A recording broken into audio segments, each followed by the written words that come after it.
जय हिंद साथियों, आप सभी का स्वागत है एक नए वीडियो में। आज हम लोग सेंटेंस एंड स्ट्रक्चर का दूसरा क्लास है, जिसमें आज हम लोग ऑब्जेक्ट को डिस्कस करेंगे कि ऑब्जेक्ट हमारा किस प्रकार के होते हैं।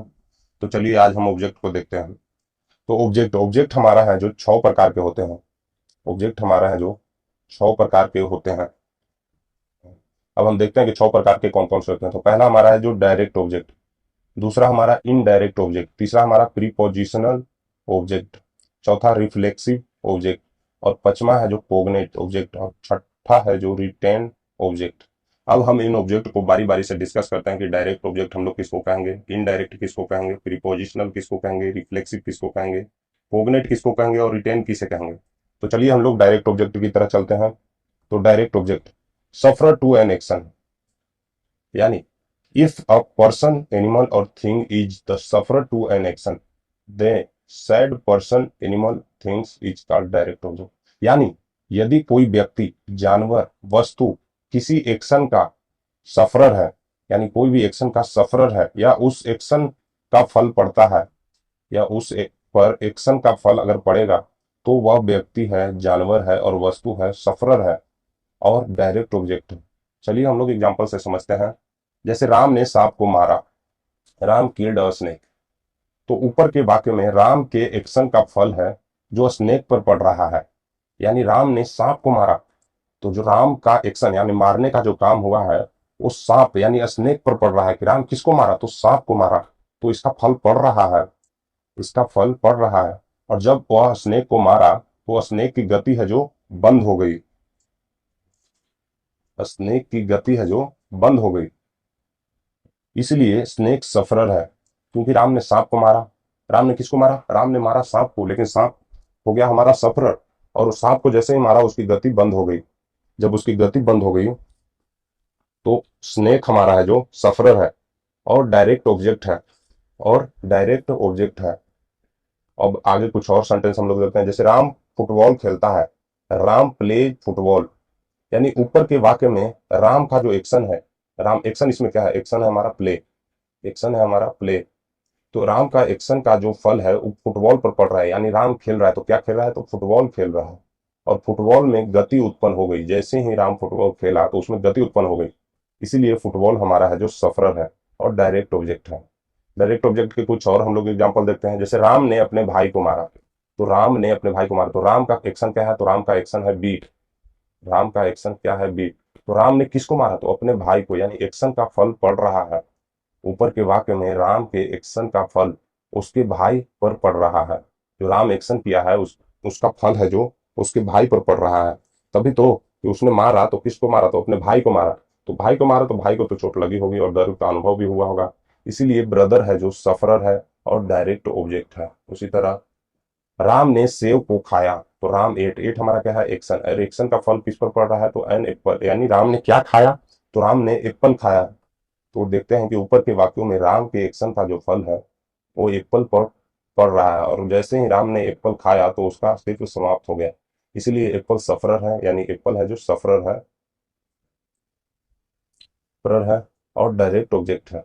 तो डायरेक्ट ऑब्जेक्ट में एक्शन का फल पड़ता है सफरर पर। अब हम लोग देखते हैं कि इनडायरेक्ट ऑब्जेक्ट क्या है। इनडायरेक्ट ऑब्जेक्ट, तो receiver of the direct object, यानी if a person is the receiver of direct object, the said person is called the indirect object. यानी कोई भी व्यक्ति डायरेक्ट ऑब्जेक्ट यानी सफरर का रिसीवर है, यानी प्राप्त करने वाला है, सफरर को प्राप्त करने वाला है, तो उस व्यक्ति को इनडायरेक्ट ऑब्जेक्ट कहा जाता है। जैसे एग्जांपल से देखते हैं कि राम ने मुझे एक किताब दी, Ram gave me a book.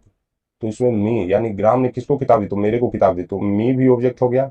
और जो बुक, बुक यानी किताब, तो वो भी ऑब्जेक्ट हो गया। तो ऑब्जेक्ट हमारा क्या है, राम गेव, गेव एक्शन का फल पड़ रहा है किताब पर, क्या दिया, तो बुक दिया। तो ऑब्जेक्ट हमारा क्या हो जाएगा, सफरर हो जाएगा, बुक।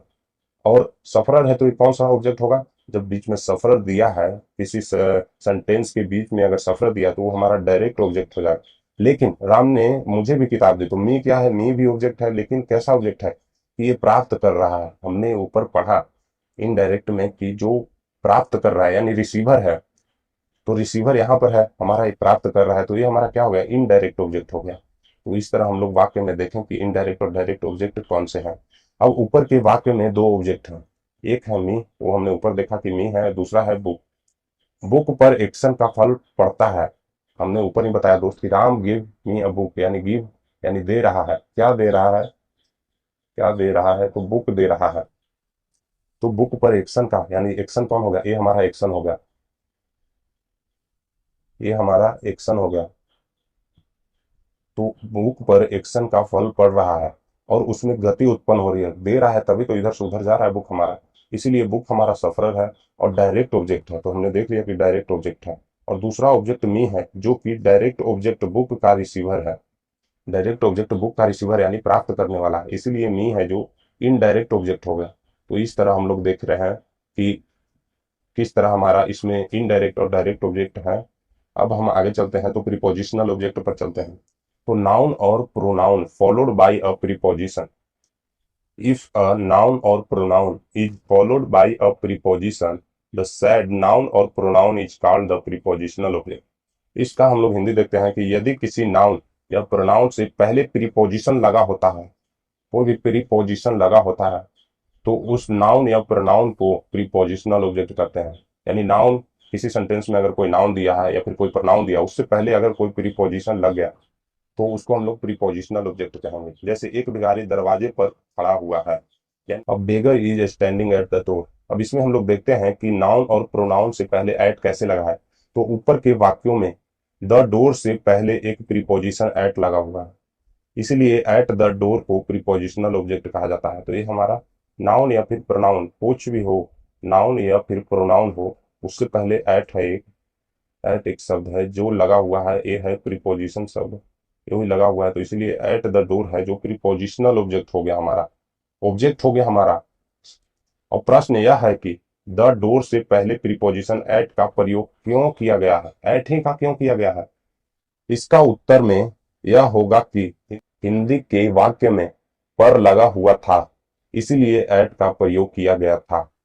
लेकिन इसका एक और उत्तर है, इसका एक और उत्तर है। व्याकरण के नियम के अनुसार यदि एक्शन का फल किसी नाउन या प्रोनाउन पर पड़ता है, ये जो इंग्लिश ग्रामर है में इसका एक नियम है कि यदि एक्शन का जो फल है किसी नाउन या प्रोनाउन पर पड़ता है, तो उस नाउन या प्रोनाउन से पहले है जो प्रीपोजिशन का प्रयोग नहीं किया जाता है। जैसे हम लोग डायरेक्ट ऑब्जेक्ट में देखे हैं चारों वाक्यों को कि जब नाउन या प्रोनाउन है तो उसमें पहले प्रीपोजिशन का प्रयोग नहीं किया गया है। अब जैसे यदि एक्शन का फल किसी नाउन या प्रोनाउन पर नहीं पड़ता है, तो उस नाउन या प्रोनाउन से पहले प्रीपोजिशन का प्रयोग किया जाता है।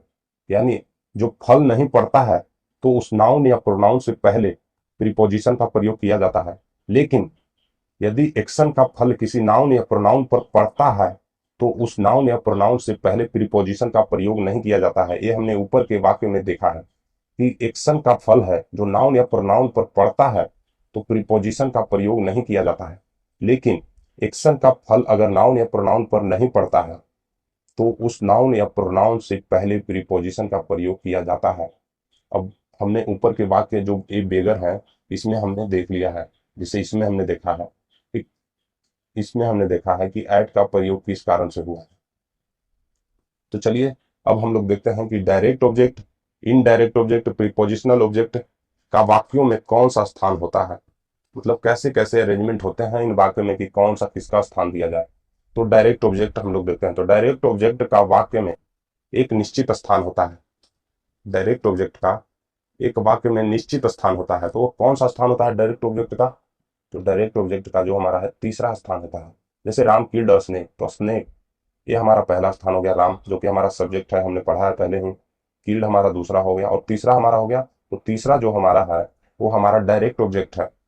लेकिन वाक्य में अब दो ऑब्जेक्ट होते हैं, डायरेक्ट ऑब्जेक्ट और इनडायरेक्ट ऑब्जेक्ट। तो डायरेक्ट ऑब्जेक्ट चौथे स्थान पर चला जाता है। अब जब वाक्य में दो ऑब्जेक्ट आ गया तो उसमें एक डायरेक्ट ऑब्जेक्ट होगा, एक इनडायरेक्ट ऑब्जेक्ट होगा।